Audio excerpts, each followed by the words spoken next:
ดีและก็สวัสดีพ่อแม่พี่น้องทุกคนที่เขามาเบิ่งคลิปขอให้พี่น้องคลิปนี้จะมาเว่าเกี่ยวกับนักร้องทางประเทศไทยนะพี่น้องนำไปเล่นคอนเสิร์ตอยู่ประเทศลาวนะพี่น้องโอ้โหประทับใจคนลาวไปเบิ่งป้าที่ตู้เนาะพี่น้องคอยเป็นคนลาวยังอึ้งเลยป้าตัวคือมาเบิ่งหลายแท้นะพี่น้องหมอลำดังเนาะหมอลำดังว่าพี่ใหม่พัชรีนั่นเองเนาะพี่น้องเนาะป้า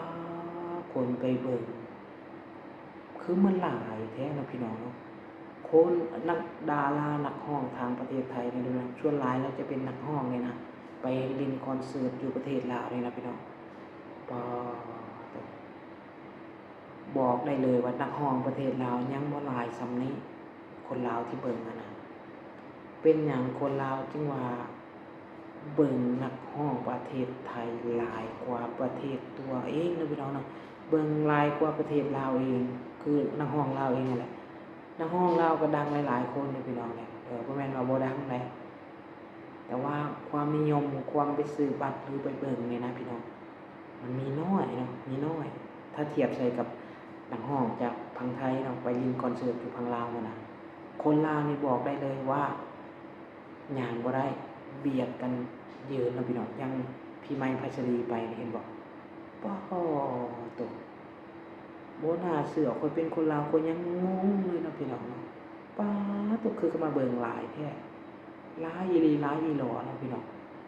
ก็ตัวก็แปลกเลยนะพี่น้องสำหรับคนเป็นคนลาวนะพี่น้องเนาะเป็นคนลาวแบบที่ก็ถามว่าแปลกหลายบ่กับว่าถึงขนาดนั้นเนาะพี่น้องแต่ก็แปลกอยู่ดีนะพี่น้องอย่างนักร้องลาวก็มีเนาะพี่น้องแต่ว่าบ่เบิ่งอันนี้บ่ได้อคติทางนักร้องทางประเทศไทยเด้อพี่น้องเด้อขอยก็มาทำมาหากินในประเทศไทยนะพี่น้องเนาะก็คือชาวงงแค่งงนะพี่น้องเอาสิซะเนาะคนลาวนักร้องดังพังไทยก็รู้จักกันหลายๆคนนะขอยเชื่อว่าพี่น้องพังไทยบางคนก็รู้จักนักร้องลาวอยู่นะพี่น้องเนาะก็คือนักร้องลาวหลายๆคนก็ได้ออกมาทีวีอยู่ประเทศไทยเลยพี่น้องแต่ว่าความนิยมของคนลาวเนี่ยนะเขานิยมนักร้องไทยหลายกว่าเขาบ่ได้นิยมนักร้องลาวเลยแต่ก็มีอยู่บางคนก็ยังไปเบิ่งไปสนับสนุนอยู่นะพี่น้องแต่บ่หลายซ้ำประเทศไทยคนเชื่อได้เลยบ่ว่าเป็นดาราตลกนะพี่น้องเนาะอย่างพี่มัมนี่เนาะพี่มัมจกมกนี่นะเรายังยอมรับเลยว่าคนลาวนี่น่าฮักแฮงเนาะเวลาเราไปเล่นคอนเสิร์ตหรือว่าอิหยังไปไทยนางไปท่องเที่ยวแบบนี้นะคนลาวนี่เรายังบอกเลยว่าเรามักที่สุดประเทศลาวนะพี่น้องเนาะถ้าให้ย้ายประเทศไปอยู่ให้เราขอไปอยู่ประเทศลาวเราบอกแบบนี้เลยเนาะและล่าสุดข้อยก็เห็นเราสัมภาษณ์เนาะก็คือพี่เอมลูกพี่มัมนะพี่น้องเราสัมภาษณ์พี่ถามไทยเนาะไปคอนเสิร์ตอยู่ไสแล้วประทับใจเนาะพี่ถามไทยก็ยังบอกว่าไปคอนเสิร์ตอยู่ประเทศลาวนะพี่น้องเนาะคือคนลาวในมาลุมเบิ่งลาวลายแห่งแล้วว่ามาเคาะกระจกรถหรือว่าเคาะประตูรถนะพี่น้องลายแห่งเราจนตกใจว่าเฮ้ยเราว่านะพี่น้องกูดังขนาดนี้เลยที่เราว่าก็คือแปลเป็นภาษาไทยโอ้กูดังขนาดนี้เลยเหรอประมาณนี้เพลงกูมีแค่นี้เราว่าสิขอไปนะพี่น้องที่บอกอยากเนาะโอ้โหเนาะพี่น้องแม่นบ่คนลาวเฮาหลายๆคนแหละคนก็เชื่อเนาะแต่คนบ่ได้อคติหยังได้เนาะพี่น้องนั่นแล้วแต่ผู้ใดมัก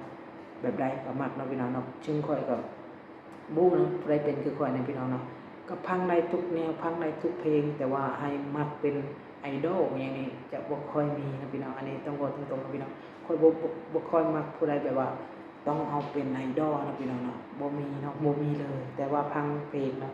มักพังอยู่แต่ว่าบ่มีไผเป็นไอดอลบางคนนี่เนาะ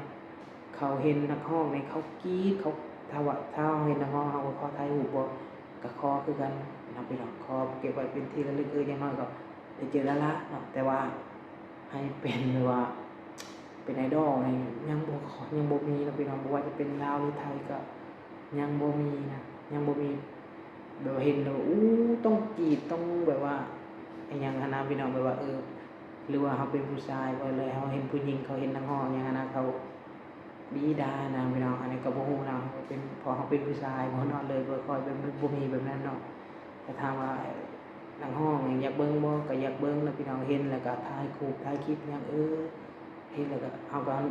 อุทานขึ้นมาว่าแบบนี้เนาะอย่าง ตัวอย่างคือไปเบิ่งคอนเสิร์ตล่าสุดเนี่ยอยู่แถวก็อยู่นี่เนาะพี่น้องเปาบุรีเนาะพี่เปาบุรีเนาะแม่นบ่ออกเสียงถูกบ่พี่เปาบุรีเนาะไปเบิ่งคอนเสิร์ตเราก็ถ่ายคลิปอยู่เนาะก็เป็นคนซี่ๆงามๆขาวๆซี่ๆเนาะก็เบิ่งเนาะพี่น้องเนาะประมาณนี้นะคือและคนลาวเขาก็ป้อยเนาะบอกได้คำเดียวว่าอยู่ประเทศลาวนี่เนาะเพิ่อๆเกือบซ้ำกับลินคอนเสิร์ตในประเทศไทยพุ่นแหละเพิ่อกว่าอีกเนาะพี่น้องพี่ทำไทยเรายังบอกว่าคนลาวนี่ไปเบิ่งหลายแฮงเนาะก็คือนักร้องประเทศไทยนี่นะพี่น้องนะทำมาลินคอนเสิร์ตในประเทศลาวนะโอ้โหรับรองปังแน่นอนนะพี่น้องเนาะปังแน่นอนคนลาวเสพสื่อไทยหลายเนาะก็เลยฮู้จักนะพี่น้องเนาะไผดังไผบ่ดังเนาะไผแบบว่าถ้าคนไทยรู้จักแบบใดคนไทยนิยมแบบใดคนลาวจะไปตามเลยเนาะพี่น้องไม่รีคนลาวจะไปตามเลยถ้าประเทศไทยแบบว่านิยมนักร้องคนนี้หลายแฮงไปประเทศลาวก็นิยมคือกันเนาะพี่น้องเพราะว่าเขาเบิ่งเขาเสพจากประเทศไทยเนี่ยคนไทยเขามักแบบใดอย่างคนไทยเขามีโฆษณาแบบใดเห็นแบบใดบ่อยๆเนาะเขาก็สิจื้อได้นะพี่น้องนะโอ้คนนี้คนนั้นเนาะประมาณนี้นะพี่น้องนะโอ้โหบ่น่าเชื่อนะพี่น้องคนก็หากันเลื่อนเห็นแต่เมื่อวานมื้อซื่อนี่แหละแต่มื้อนี้มีโอกาสได้มาอัดคลิปเนาะก็คือเฮ็ดหลายๆคลิปเฮ็ดหลายๆอย่างเนาะพี่น้องก็เริ่มมีโอกาสมานี่ก็ได้มาเล่าให้ฟังเลยเนาะพี่น้องโอ้โหคนลาวสุดยอดเนาะคนไทยนักร้องประเทศไทยจนได้ยอมรับนะว่าคนลาวเนี่ยสุดยอดเลยเบิ่งประเทศหยังก็เบิ่งนักร้องประเทศไทยหลายแฮงนะคนไทยก็ฮู้เนาะถ้าคนที่แบบว่าเขาเฮ็ดสื่อโซเชียลหยังนะพี่น้องแต่ถ้าคนที่แบบว่าเขาบ่ได้เฮ็ดอิหยังเกี่ยวกับสื่อกับหยังนี่เขาก็อาจจะบ่ฮู้นะพี่น้องบ่เข้าใจนะก็มีได้ก็มีหลายคนที่แบบว่ามันคนลาวรู้จักภาษาไทยบ่นู่นนี่นั่นเนาะก็ยังมีคำถามก็ฮู้อยู่แล้วเนาะคนไทยบางคนเนี่ยนะคนลาวบางคนเนี่ยนะเว้าไทยอยู่เลยเนาะบางทีเว้ากับหมู่กับพวกนี่หั่นนะ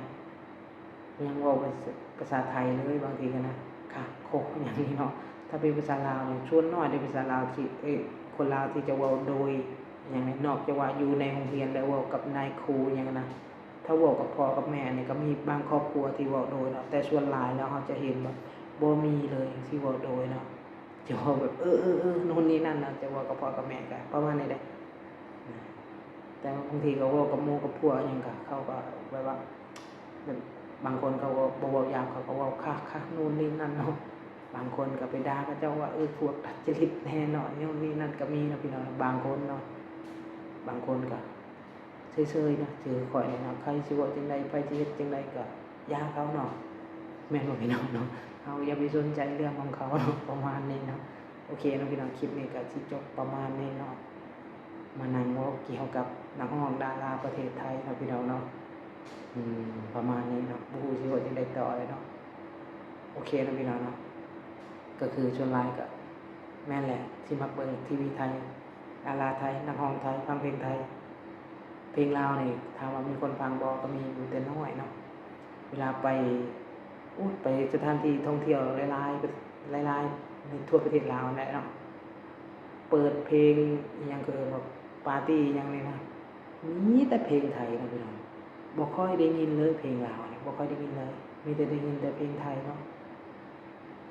มีแต่ได้ยินแต่เพลงไทยบ่ว่าวัยรุ่นขึ้นใหม่บ่ว่าผู้เฒ่าฟังเพลงไทยเนาะค่อยไปแต่ละพื้นที่ในประเทศลาวเนาะคนลาวนี่ลิมิกนี่เพลงไทยทั้งนั้นเนาะพี่น้องลิมิกฟังเพลงไทยทั้งนั้นมีแต่เพลงไทยล้วนๆเนาะเพลงลาวแทบจะบ่ได้ยินแทบจะบ่ได้ยินเลยนะได้ยินอยู่เพลงไทยอาจจะ 4-5 เพลงเพลงลาวอาจจะแทรกขึ้นมาเพลงนึงประมาณนี้นะพี่น้องโอเคนะพี่น้องคลิปนี้ก็เว้าหลายละกราบขอบอกขอบใจพ่อแม่พี่น้องทุกๆคนที่เข้ามาเบิ่งคลิปค่อยเนาะถ้ามักก็อย่าลืมกดไลค์กด Subscribe เพื่อเป็นกำลังใจให้ค่อยแน่นะพี่น้องเนาะกราบขอบคุณและก็ขอบใจทุกคนพี่น้อง